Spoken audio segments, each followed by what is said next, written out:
नमस्कार विद्यार्थी मित्रांनो, आपल्या यूट्यूब चॅनलमध्ये तुमच्या सर्वांचं हार्दिक स्वागत आहे.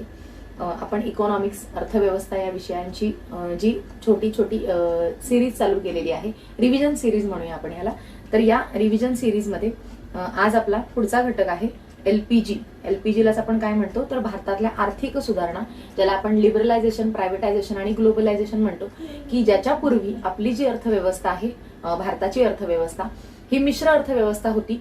आणि या मिश्र अर्थव्यवस्थेकडून आपण संपूर्णपणे कुठे जायला सुरुवात केलेली आहे तर भांडवलशाही अर्थव्यवस्था किंवा बाजार अर्थव्यवस्था म्हणा किंवा मुक्त अर्थव्यवस्था म्हणा किंवा हस्तक्षेप विरहित अर्थव्यवस्था म्हणा, लेझेस फेअर इकॉनॉमी म्हणा, हे सगळे शब्द कशाला लागू पडतात तर बाजार अर्थव्यवस्थेला, की जी आपण सुरुवात 1991च्या या एलपीजी किंवा या आर्थिक सुधारणांच्या नंतर केलेली आहे. तर ठीक आहे, तर याच्यामध्ये जे महत्वाचा जो फॅक्च्युअल डेटा आहे तर तो आपण इथे बघणार आहोत.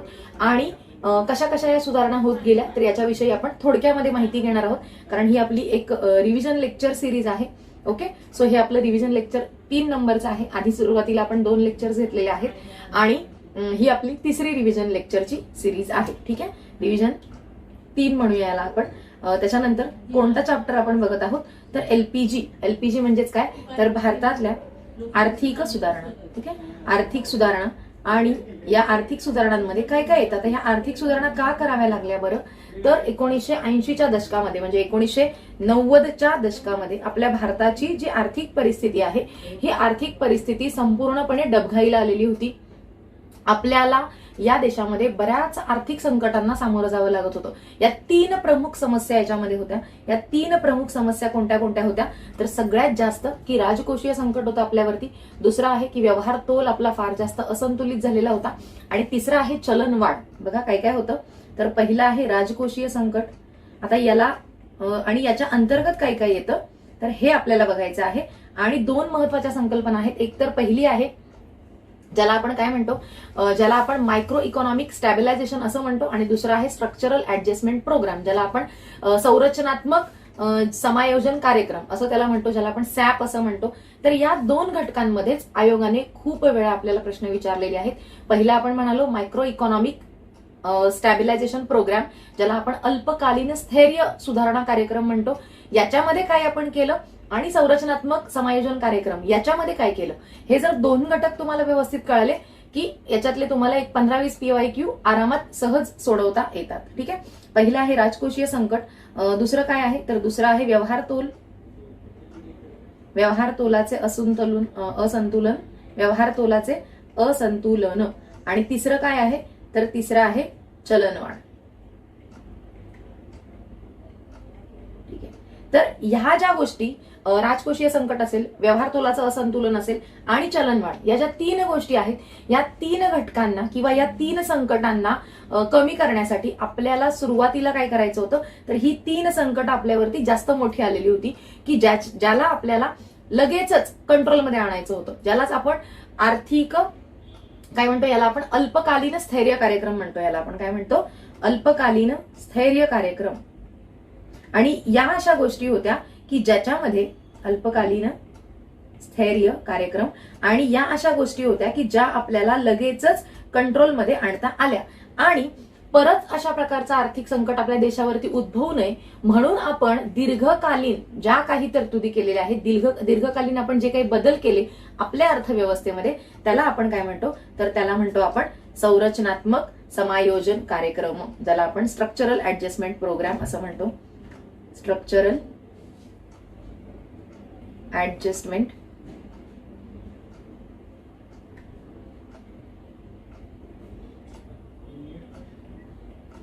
प्रोग्राम.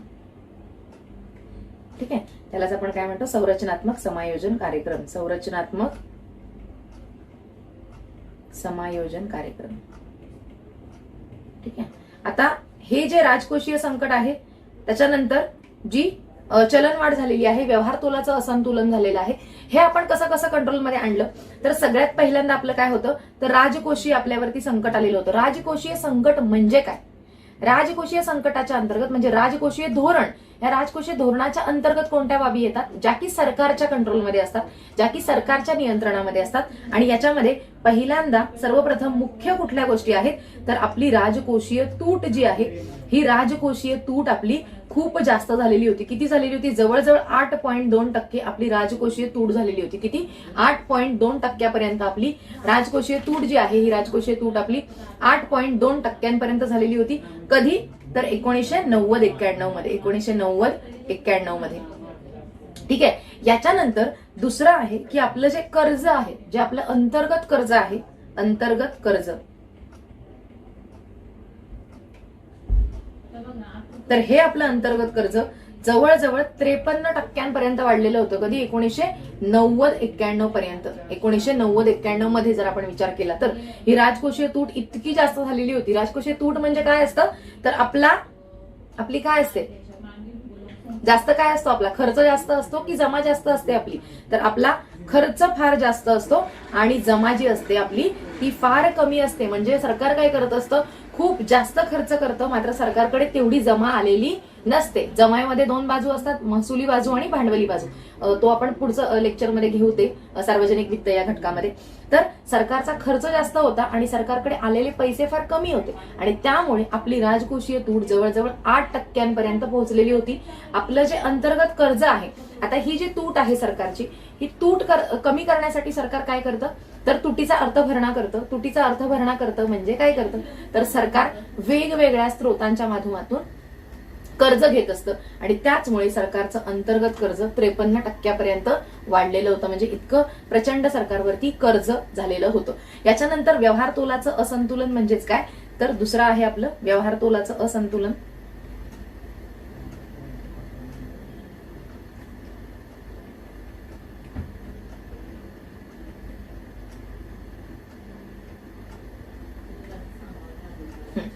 संतुलन, एकच मिनिट, व्यवहार तोलाचे असंतुलन।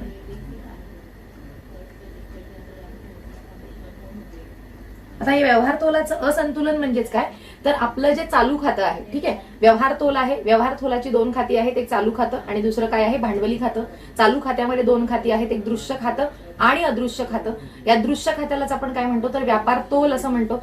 आता या चालू खात्यावरची आपली जी आयात आहे, ही आयात प्रचंड होती आणि निर्यात फार जास्त कमी होती आणि आयात जास्त आणि निर्यात आपली फार कमी आहे आणि त्यामुळे आपला जो परकीय चलनसाठा आहे, हा परकीय चलनसाठा फार कमी झालेला होता। किती झालेला होता परकीय चलनसाठा, इथे काय म्हणूया आपण, आयात प्रचंड काय झालेली होती, आपली आयात आपली प्रचंड झालेली होती आणि त्यामुळे आपला परकीय चलनसाठा फार कमी झालेला होता। परकीय चलनसाठा जो आहे आपला, तो किती झालेला होता, तर 5.8 अब्ज डॉलर्स, 5.8 अब्ज डॉलर्स इतकाच परकीय चलनसाठा आपल्याकडे उरलेला होता, जो की फक्त 2 आठवड्याची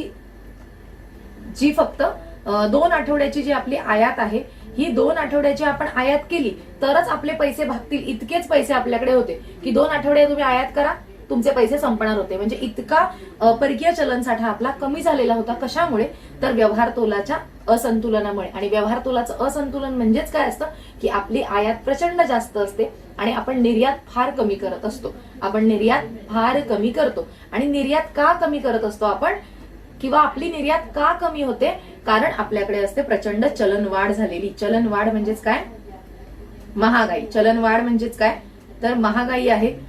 महागाई म्हणजेच काय, तर वस्तूंची किमती ज्या आहेत, त्या वस्तूंच्या किमती प्रचंड वाढलेल्या होत्या। म्हणजे 10% जास्त चलनवाढ, म्हणजे जवळजवळ 14% आपली चलनवाढ झालेली होती। जवळजवळ किती, तर 14% 10% जास्तच म्हणा, तर 10% जास्त आपली चलनवाढ झालेली होती। आणि या सगळ्या गोष्टी ज्या आहेत, या सगळ्या गोष्टी कशाच्या अंतर्गत येतात, तर अल्पकालीन स्थैर्य कार्यक्रमाच्या अंतर्गत येतात। की या ज्या हे जे 3 प्रमुख आपल्यावरती आर्थिक संकट आलेली आहेत, यांना आत्ता तात्पुरतं लगेच त्यांना काय करणं, रिकव्हर करणं, हे कार्यक्रम आपण अल्पकालीन स्थैर्य कार्यक्रमामध्ये घेत असतो।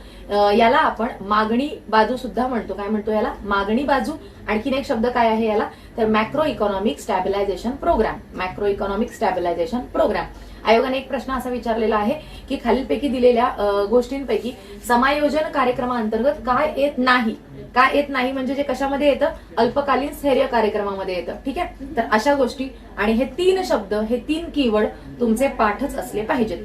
आता जे आपलं राजकोषीय संकट आहे, तर या राजकोषीय संकटाला दूर करण्यासाठी किंवा हे राजकोषीय कुठे गेलं आपण लिहिलंय ते, हे जे आपलं राजकोषीय संकट आहे 1 नंबरचं, तर हे कमी करण्यासाठी काय केलं असेल आपण, काय केलं तर तूट जास्त आहे आणि कर्ज जास्त आहे. तर हे कमी करण्यासाठी आपण काय केलं तर आपण कर आणि करेतर ज्या गोष्टी आहेत, सरकारचा महसूल कसा वाढेल या जमा याच्यावरती आपण लक्ष दिलं. म्हणजे सरकारची कर जमा असेल, करेतर जमा असेल, ही जास्त कशी होईल याच्याकडे आपण लक्ष दिलं. याच्यानंतर सरकारचा खर्च कसा कमी होईल, सार्वजनिक खर्च जो आहे, हा सरकारचा खर्च जर कमी झाला, हा खर्च जर कमी झाला तर तूट सुद्धा आपोआप काय होणार आहे, कमी होणार आहे. तूट कमी झाली तर सरकारला कर्ज सुद्धा कमी घ्यावी लागणार आहे. मग याच्यासाठी आपण काय केलं, कर आणि करेतर जमा, सरकारचं उत्पन्न कसं जास्त होईल त्याच्याकडे आपण भर दिलं. याच्यानंतर आपण अनुदानांवरती नियंत्रण आणलं, की सरकार जे काही अनुदाने म्हणूया कमी. त्याच्यानंतर FRBM कायदा आहे, असे FRBM सारखे कायदे आणले आपण. त्याच्यानंतर वॅट सारखा कायदा आहे, तर वॅट सारखी किंवा वॅटची अंमलबजावणी करायला सुरुवात केली आपण, अंमलबजावणी. ठीक आहे, या सगळ्या गोष्टी कशासाठी केल्या बरं आपण, तर आपलं जे हे राजकोषीय संकट आहे, हे राजकोषीय संकट दूर करण्यासाठी आपण इतके उपाय केलेले आहेत.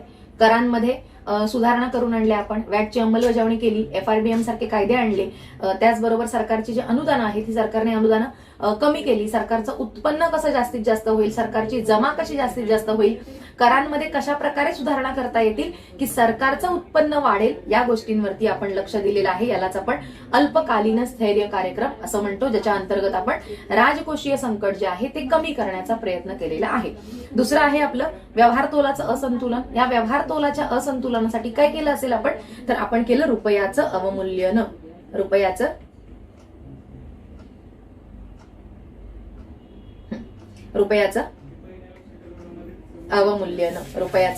अवमूल्यन. आता रुपयाचं अवमूल्यन केल्यामुळे काय होतं बरं, तर रुपयाचं अवमूल्यन केलं म्हणजे डॉलरच्या तुलनेत आपल्या रुपयाची जी किंमत असते, ही आपल्या रुपयाची किंमत आपण कमी करतो. डॉलरच्या तुलनेत आपल्या रुपयांची किंमत कमी करतो. त्यामुळे काय होतं, तर आपल्या इथल्या ज्या वस्तू आहेत या वस्तू परकीय लोकांसाठी स्वस्त होतात. आपल्या इथल्या ज्या वस्तू आहेत या आपल्या इथल्या वस्तू परकीय लोकांसाठी स्वस्त होतात आणि मग आपल्या देशाची निर्यात वाढते. आपल्या देशाची काय वाढते, रुपयाचं अवमूल्यन केल्यामुळे आपल्या देशाची जी निर्यात आहे ही आपल्या देशाची निर्यात वाढत असते. आपल्या देशाची काय वाढत असते, तर निर्यात वाढत असते. ह्याला आपण तर दुसरं आहे आपलं व्यवहार तोलाचं असंतुलन. या व्यवहार तोलाच्या असंतुलनासाठी आपण काय केलं, तर आपण रुपयाचं अवमूल्यन घडवून आणलं आणि रुपयाचं अवमूल्यन घडवल्यामुळे काय होतं, तर आपल्या देशाची निर्यात जी आहे ही निर्यात वाढते. आता निर्यात कशी वाढते बरं, तर डॉलरच्या तुलनेमध्ये आपल्या पैशाची किंमत आपण कमी करतो आणि कमी केल्यामुळे तिकडच्या लोकांना म्हणजे परकीय लोकांना आपल्या देशातल्या वस्तू घेण्यासाठी कमी पैसे द्यावे लागतात. ठीक आहे, आणि त्यामुळे साहजिकच आपली निर्यात जी आहे ही निर्यात आपली वाढते आणि त्यामुळे आपण रुपयाचं अवमूल्यन केलेलं आहे. चलनवाढ जी आहे, महागाई, तर त्यासाठी आपण काय करत असतो, तर RBI असेल तर वेगवेगळ्या प्रकारची धोरणं आखतं, महाग पैशाचं धोरण आखतं. अशा वेगवेगळ्या प्रकारच्या धोरणांमधून आपण काय करत असतो. त्याचबरोबर आपण एक दुसरी गोष्ट केलेली आहे चलनवाढ कमी करण्यासाठी, तर OMO आणि रिव्हर्स आणि रेपो रिव्हर्स आणि जे रेपो आहेत, रेपो आणि रिव्हर्स रेपो, तर ह्या गोष्टी कशाने कोणी आणल्या, तर RBIने आणल्या. कशासाठी आणल्या, तर देशामध्ये झालेली जी चलनवाढ आहे, महागाई आहे, ही महागाई रोखण्यासाठी आपण या 2 गोष्टींची तरतूद केलेली आहे RBI द्वारे. रेपो व्यवहार काय असतात, तर ज्याद्वारे RBI जी आहे ही RBI बँकांना कर्ज देते. ओव्हरनाईट कर्ज असतात, ती एका दिवसाची कर्ज असतात, तर ती आणि रिव्हर्स रेपो, तर हे व्यवहार आपण चालू केले. आणि OMO म्हणजे ओपन मार्केट ऑपरेशन जे आहेत की ज्याच्यामध्ये सरकारच्या ज्या प्रतिभूती असतात, सरकारचे जे रोखे असतात, हे रोखे RBI द्वारे बाजारामध्ये विकले जातात. आणि आपण काय करतो, हे कशासाठी करतो, तर बाजारामधली जी रोखता आहे किंवा बाजारामध्ये जो पैसा आहे हा पैसा शोषून घेण्याचं काम आपण करतो. कशाद्वारे, तर या ओपन मार्केट ऑपरेशन्सद्वारे. तर हे सगळे उपाय आपण या अल्पकालीन स्थैर्य कार्यक्रमामध्ये केलेले आहेत. ठीक आहे, आणि याच्यानंतर काय झालं बरं, तर याच्यानंतर याच्यानंतर काय झालं तर हे कशासाठी झालं तर अल्पकालीन स्थैर्य कार्यक्रमाअंतर्गत आपण या सगळ्या गोष्टी केल्या की जेणेकरून आपली जी अर्थव्यवस्था आहे ही आपली अर्थव्यवस्था फक्त सुरळीत मार्गावरती यावी आणि परत आपल्यावरती असं कोणत्याही प्रकारचं संकट येऊ नये, अशा प्रकारचा आर्थिक गोष्टी आपल्या देशामध्ये कधी पुन्हा घडू नये यासाठी आपण कुठला प्रोग्राम आणला तर आपण जसं मगाशी म्हटलेलो आहे तर स्ट्रक्चरल ऍडजस्टमेंट प्रोग्राम जो आहे हा स्ट्रक्चरल ऍडजस्टमेंट प्रोग्राम ज्याला आपण सॅप म्हणतो तो आणलेला आहे. याच्यामध्ये आपण काय काय केलं तर याच्यामध्ये आपण नवीन औद्योगिक धोरण आणलेलं आहे. काय काय केलं? नवीन औद्योगिक धोरण आणलं. नवीन औद्योगिक धोरण, या नवीन औद्योगिक धोरणामध्ये आपण काय काय केलं तर जे परवाना जो लागत होता, जो आपला लायसन्स राज ज्याला म्हणतो आपण, तर ते आपण बंद केलं आणि बऱ्याचशा गोष्टी ज्या आहेत त्या आपण परवाना मुक्त करून टाकल्या. परवाना मुक्त केल्या जसं की आधी 85% औद्योगिक क्षेत्र जे होतं ते आपण जवळजवळ 85% क्षेत्र आपण परवाना मुक्त केलेलं आहे. कधी? 24 जुलै 1991च्या आर्थिक धोरणानुसार. हा प्रश्न विचारलेला आहे आपल्याला. तर नवीन औद्योगिक धोरण सरकारने कधी जाहीर केलं तर 24 जुलै 1991ला नवीन धोरण जे आहे हे नवीन धोरण नवीन सरकारने आणलेलं आहे. सांगायचं ते सगळ्यात महत्वाचं राहून गेलं की पी.व्ही. नरसिंहराव यांचं सरकार होतं आणि वित्तमंत्री कोण होते तर आपले मनमोहन सिंग जे आहेत तर ते वित्तमंत्री होते. कधी आलं होतं यांचं सरकार तर जवळजवळ जून महिन्यामध्ये यांचं सरकार आलं आणि 24 जुलै 1991ला त्यांनी नवीन औद्योगिक धोरण जे आहे आपलं तर ते जाहीर केलेलं होतं आणि या नवीन औद्योगिक धोरणानुसारच हे सगळ्या ज्या गोष्टी आहेत आपल्या अर्थव्यवस्थेमध्ये, जे आपली अर्थव्यवस्था 1949 किंवा आपला भारत ज्यावेळेस स्वतंत्र झाला त्यावेळेस मिश्र अर्थव्यवस्था होती. 1956ला जे आवडी अधिवेशन झालं त्यावेळेस आपण समाजवादी अर्थव्यवस्थेचा स्वीकार केला आणि त्याच्यानंतर 1991च्या वेळेस की ज्यावेळेस आपल्यामध्ये मिश्र अर्थव्यवस्था होती, ही मिश्र अर्थव्यवस्था आपण कुठे घेऊन जायला लागलो तर बाजार अर्थव्यवस्थेकडे घेऊन जायला लागलो. आता याच्यामध्ये लक्षात घ्या कुठल्या कुठल्या सुधारणा केल्या आपण तर नवीन औद्योगिक धोरण आपण 24 जुलै 1991ला आणलं. याच्यामध्ये औद्योगिक परवाना पद्धती आपण रद्द केली. सार्वजनिक क्षेत्राची भूमिका हे एक लक्षात ठेवा. नवीन औद्योगिक धोरण हे झालं 24 जुलै 1991. याच्यानंतर सार्वजनिक क्षेत्राची भूमिका, प्रश्न आताच एक येऊन गेला आताच्या टॅक्स मेन्सला. सार्वजनिक क्षेत्राची जी भूमिका आहे ही आपण फार कमी केली. 1956च्या वेळेस ज्यावेळेस 17 उद्योग जे आहे ते 17 उद्योग सरकारसाठी आपण राखीव ठेवलेले होते. ते 1991ला त्यांची संख्या आपण किती केली? 8 केली आणि आता सध्या फक्त 2च उद्योग आहेत असे, अणुऊर्जा आणि रेल्वे, जे की आपण भूमिका. किती होती आधी? 17 उद्योग होते. त्याच्यानंतर आपण 1991ला किती केले? 8 उद्योग केले. त्याच्यानंतर 2 केले आणि आताच्या आयोगाच्या आन्सरकीनुसार आपण एकच उद्योग आहे अणुऊर्जा, जो की फक्त सार्वजनिक क्षेत्रासाठी आता सध्या राखीव ठेवलेला आहे. ही एक गोष्ट लक्षात ठेवा.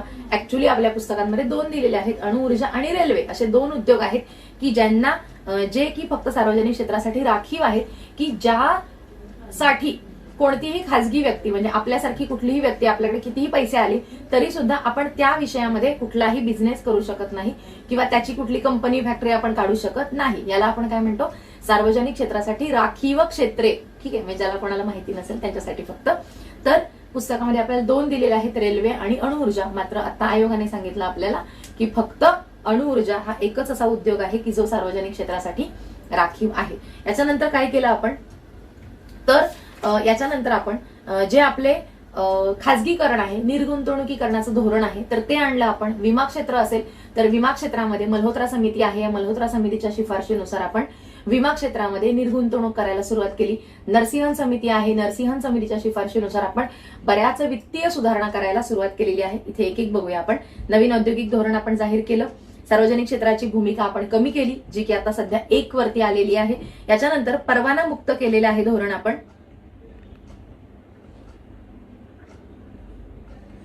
परवाना मुक्त जवळजवळ 85% क्षेत्र जे आहे ते आपण आता परवाना मुक्त केलेलं आहे आणि आता सध्या फक्त 5च अशा गोष्टी आहेत की ज्याच्यासाठी आपल्याला सरकारचा परवाना घ्यावा लागतो. जसं की काय आहे?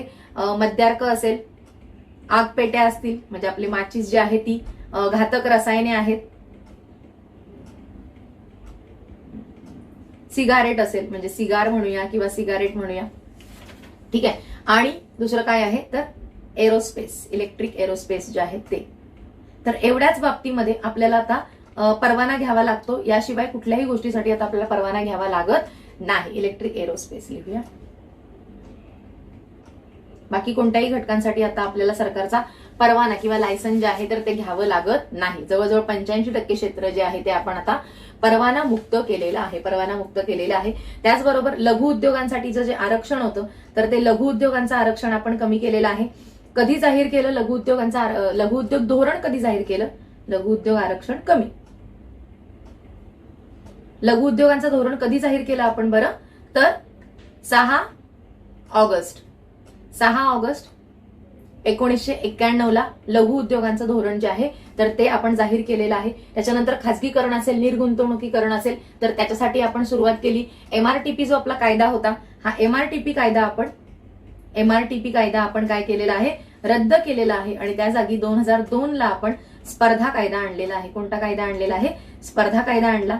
त्याचबरोबर जो आपला फेरा कायदा होता, फेरा कायदा, त्याच्यामध्ये आपण फॉरेन एक्सचेंजचं रेग्युलेशन करायचो, तर ते आपण आता काय करायला लागलेलो आहोत? एक मिनिट. फेमा. त्या जागी आपण फेमा कायदा आणलेला आहे. 1973चा फेरा आहे, 74ला तो लागू झाला आणि 1999ला आपण काय आणलेला आहे? तर 1999ला आपण फेमा कायदा आणलेला आहे. फेमा कायदा आणला. त्याचबरोबर आपण बऱ्याच उद्योगांमध्ये एफडीआयला परवानगी दिली. बऱ्याच उद्योगांमध्ये आपण एफडीआयला परवानगी दिलेली आहे. एफडीआयला मान्यता. बऱ्याचशे असे उद्योग आहेत की ज्याच्यामध्ये आपण 100% एफडीआयला मान्यता दिलेली आहे. बरेच असे उद्योग आहेत. आता सध्या आपण नवीन एक जे केलेलं आहे की विमा क्षेत्रामध्ये आपण 74% एफडीआयला मान्यता दिलेली आहे. 74% एफडीआयला आपण विमा क्षेत्रामध्ये मान्यता दिलेली आहे. आणि समिती कोणती होती ती? तर ती होती मल्होत्रा समिती. कोणती समिती होती? मल्होत्रा समिती. आणि या समितीच्या शिफारशीनुसारच आपण विमा क्षेत्रामध्ये एफडीआयला मान्यता दिलेली आहे. त्याच्यानंतर आपण ज्या वित्तीय क्षेत्रामध्ये सुधारणा केल्या, आता वित्तीय क्षेत्राच्या सुधारणांमध्ये काय काय येतं बरं? तर वित्त म्हटलं की बँकिंग, वित्तीय क्षेत्र सुधारणा. वित्त म्हटलं की काय आपल्या डोळ्यासमोर येतं? तर बँकिंग येतं. यासाठी आपण नरसिंहन समिती आणली. नरसिंहन समिती. या नरसिंहन समितीने काय सांगितलं आपल्याला की बँकांकडे तुम्ही पैसा ठेवा. बँकांवरती जो उच्च सीआरआर असेल किंवा एसएलआरचं जे बंधन आहे हे बंधन तुम्ही कमी करा. आणि यांनी सांगितलं की जवळजवळ 15% जो सीआरआर होता तो आपण 3 ते 5% आणला. काय? तर सीआरआर. एसएलआर जो की 40% होता तो आपण जवळजवळ 25% आणला. एसएलआर. ठीक आहे. तर बँकांवरची ही जी बंधनं आहेत ही बंधनं कमी केली आणि बँकांच्या हातांमध्ये आपण जास्त पैसा दिला की जेणेकरून त्यांना त्यांची कर्ज देण्याची जी क्षमता आहे ही कर्ज देण्याची क्षमता त्यांची जास्त वाढेल आणि त्यांना पतपैसा जास्त निर्माण करता येईल. हे आपण याच्यासाठी केलं. त्याचबरोबर बँक दर असतील, या बँक दरांमध्ये आपण घट केली. 1991 नंतर आपण खाजगी क्षेत्रामध्ये सुद्धा बँकिंग व्यवस्था किंवा बँकिंग सेवा सुरू करायला मान्यता दिलेली आहे. ठीक आहे. याच्यानंतर आपण जे मगाशी बघितलेलं होतं की 1991 मध्ये काय केलेलं आहे? तर रुपयाचं अवमूल्यन केलेलं आहे. रुपयाचं अवमूल्यन केलं. किती? तर जवळजवळ 18 ते 20% असं दोन्ही नंबर लक्षात ठेवा. कारण आयोगाने कधी 18 उत्तर दिलंय, कधी 20% उत्तर दिलंय. सो लक्षात ठेवा, जवळजवळ 18 ते 20% आपण रुपयाचं अवमूल्यन केलेलं आहे. त्याच्याच बरोबर आपण आपला रुपया जो आहे हा रुपया चालू खात्यावरती पूर्ण परिवर्तनीय केलेला आहे. रुपया चालू खात्यावरती आपण पूर्ण परिवर्तनीय केला. इथं बघा एक सांगते, जे मगाचं आपलं व्यवहार तोलाचं संकट होतं की नाही, तर यासाठीच आपण केलंय ते. कोणती समिती होती बरं? व्यवहार तोलाचे संकट. तर बघा व्यवहार तोल, या व्यवहार तोलामध्ये कोणती खाती असतात? 2 खाती असतात. एक आहे चालू खातं आणि दुसरं कोणतं आहे? तर दुसरं आहे भांडवली खातं. चालू खातं आणि भांडवली खातं. या चालू खात्याच्या अंतर्गत 2 खाती असतात. एक आहे दृश्य खातं आणि दुसरं आहे अदृश्य खातं. या दृश्य खात्यालाच आपण काय म्हणतो? तर या दृश्य खात्याला आपण म्हणतो व्यापार तोल. या दृश्य खात्याला काय म्हणतो आपण? व्यापार तोल. आपण सुरुवातीला 1992 मध्ये रुपया जो आहे हा रुपया अंशतः या दृश्य खात्यावरती परिवर्तनीय केला. नंतर इथे आपण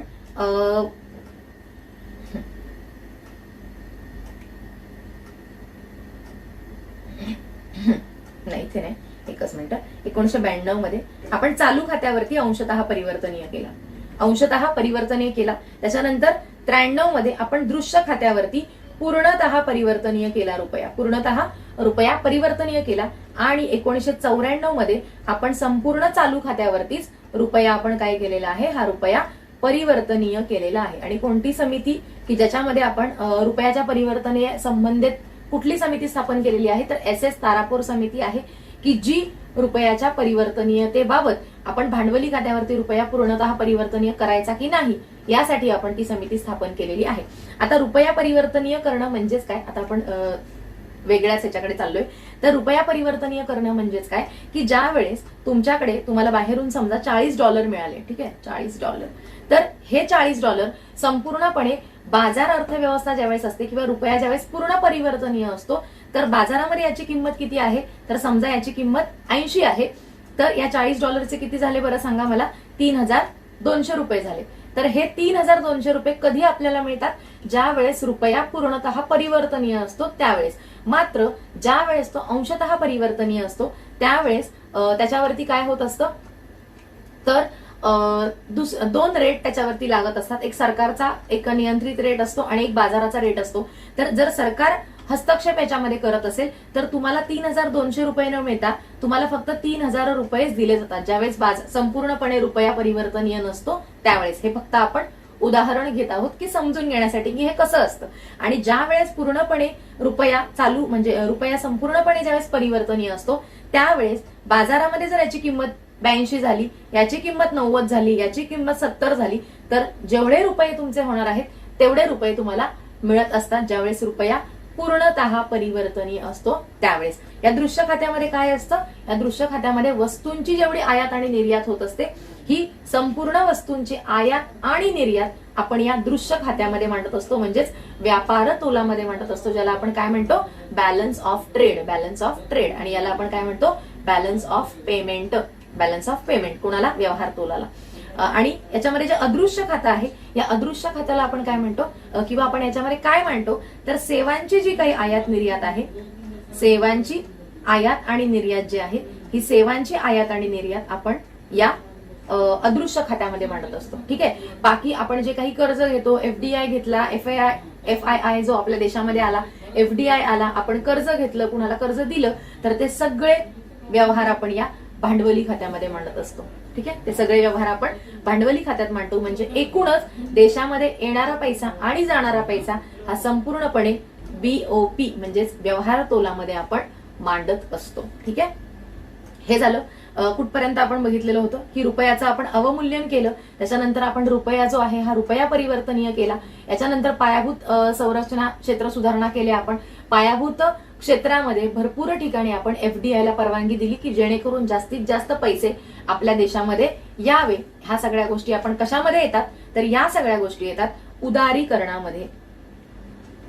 उदारीकरणामध्ये कोणकोणत्या गोष्टी ज्या आपण आता बघितल्या त्या सगळ्या, वित्तीय क्षेत्रामध्ये सुधारणा असतील, लघु उद्योगांचं आरक्षण कमी करणं असेल, परवाना मुक्त करणं, परवाना मुक्त करणं जे आहे उद्योगांमध्ये ते असेल, सार्वजनिक क्षेत्राची भूमिका कमी करणं असेल, नवीन औद्योगिक धोरण असेल, तर या सगळ्या गोष्टी कशामध्ये येतात, तर या सगळ्या गोष्टी उदारीकरणामध्ये येतात. ह्या सगळ्या गोष्टी कशामध्ये येतात, तर उदारीकरणामध्ये येतात. आणि खाजगीकरण हे झालं उदारीकरण. उदारीकरण काय आहे बरं, उदारीकरणाला काय म्हणतो आपण, तर ही एक दिशा आहे. दिशा. आपलं अंतिम ध्येय काय आहे, तर जागतिकीकरण. जागतिकीकरण आपलं काय आहे, हा सुद्धा प्रश्न खूप वेळा विचारला आहे आयोगाने. तर आपलं अंतिम ध्येय काय आहे, काय करायचं आहे आपलं अंतिम आपल्याला, तर जागतिकीकरण करायचं आहे.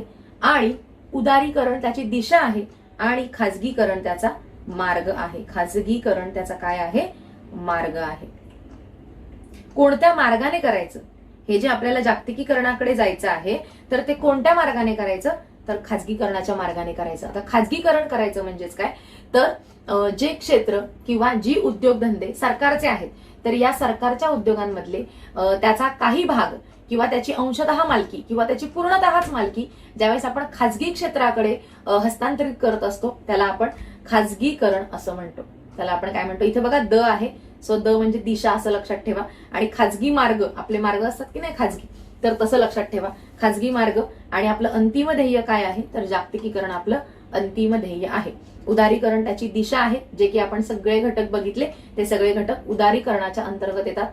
खाजगीकरणाच्या अंतर्गत काय काय येतं, तर बरेचसे उद्योगधंदे जे आहेत त्याच्यामध्ये आपण निर्गुंतवणूक करत असतो. निर्गुंतवणूक करतो म्हणजे त्यातला काही हिस्सा जो आहे तो आपण खाजगी क्षेत्राकडे हस्तांतरित करतो किंवा संपूर्णपणे उद्योगच आपण खाजगी क्षेत्राकडे हस्तांतरित करत असतो. आणि हे सगळं कशामध्ये होत असतं तर हे सगळं खाजगीकरणाच्या अंतर्गत होत असतं. खाजगीकरणाच्या अंतर्गत होतं. आता या खाजगीकरणाच्या अंतर्गत काही मुद्दे आहेत जे की आपल्याला परीक्षेसाठी अतिशय महत्वाचे आहेत. आता खाजगीकरणाचं धोरण आपण आणलं 1991-92 ला आपण हे धोरण आणलेलं आहे. तर यासाठी सुरुवातीला आपण काय केलं तर आपण 1993 ला एक निर्गुंतवणूक समिती स्थापन केली. निर्गुंतवणूक आणि हा प्रश्न मागच्या कंबाईनला आलाय. निर्गुंतवणूक समिती स्थापन केली कुणाच्या अध्यक्षतेखाली तर सी रंगराजन आहेत. या सी रंगराजन यांच्या अध्यक्षतेखाली आपण एक निर्गुंतवणूक समिती स्थापन केली. हे लक्षात ठेवायचा प्रश्न येऊन गेलेला आहे. कशासाठी बरं तर आता जे आपण निर्गुंतवणुकीला सुरुवात केली ना की सरकारचे जे काही खाजगी उद्योग सरकारचे जे काही सार्वजनिक उद्योग आहेत याच्यातले काही शेअर आपण दुसऱ्याला द्यायला लागलो, खाजगी लोकांना विकायला लागलो, त्याच्यातून पैसे येणार होते कारण सरकारचे शेअर विकले की त्यातून पैसे येणार आहेत.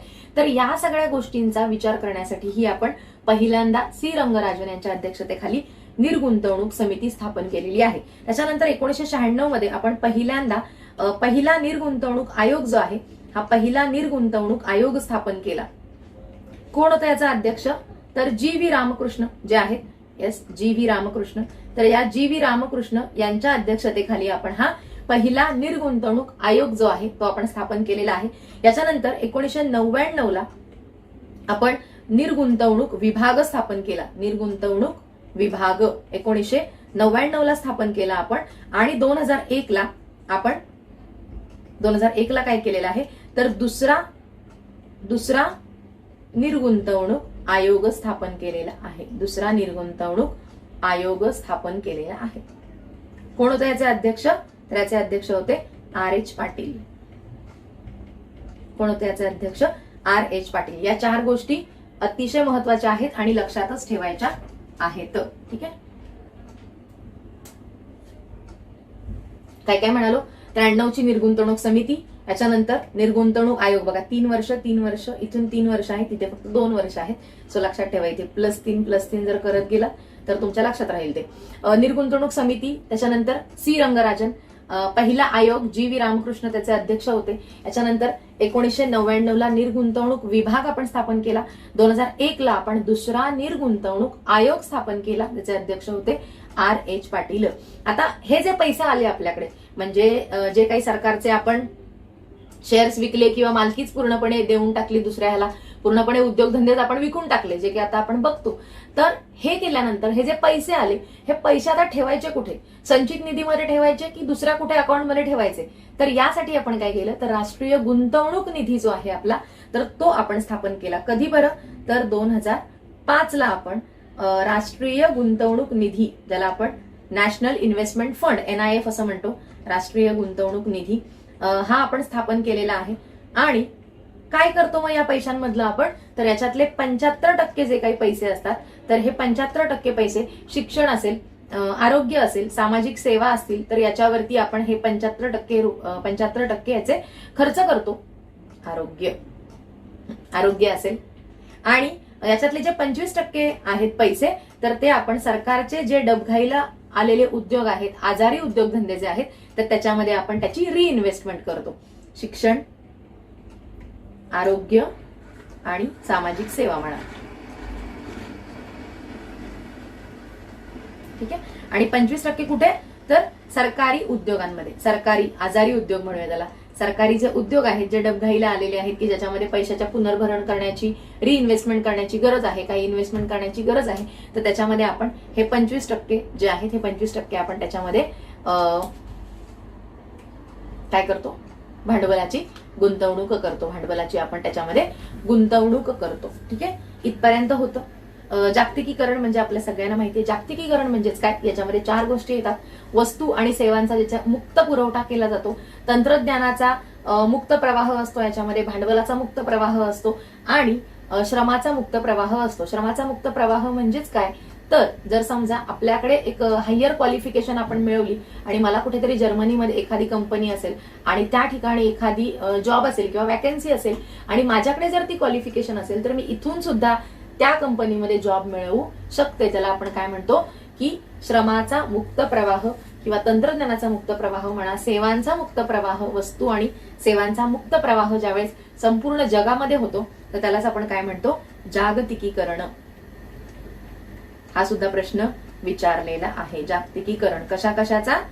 मुक्त प्रवाह, वस्तू, सेवा, भांडवल, तंत्रज्ञान आणि श्रम. तंत्रज्ञान आणि दुसरं काय आहे, श्रम.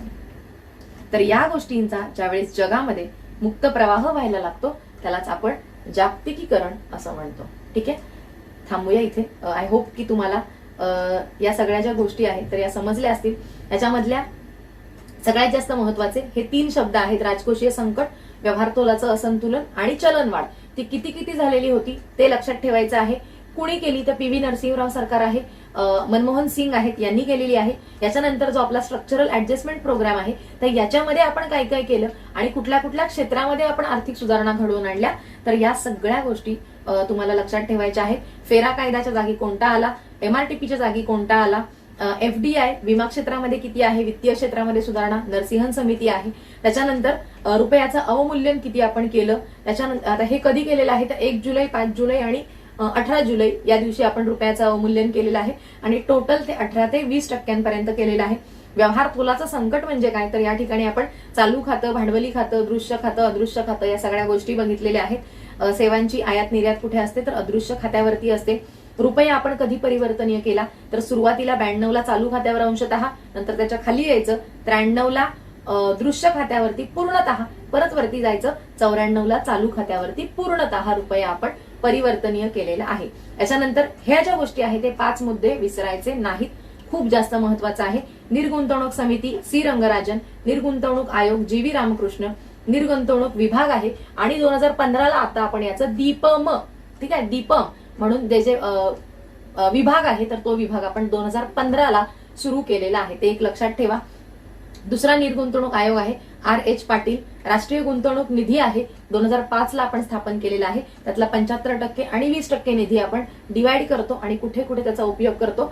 जागतिकीकरण म्हणजेच काय तर या सगळ्या गोष्टी आपण या घटकामध्ये बघितलेल्या आहेत. पुढच्या वेळेस आपण सार्वजनिक वित्त असेल, कर आहेत आणि आणखी 1-2 जे महत्वाचे मुद्दे आहेत, बँकिंग असेल, RBI असेल तर त्या महत्वाच्या मुद्द्यांवरती आपण अशीच रिव्हिजन लेक्चर्स आपण त्याचं घेणार आहोत. तर थांबूया इथे.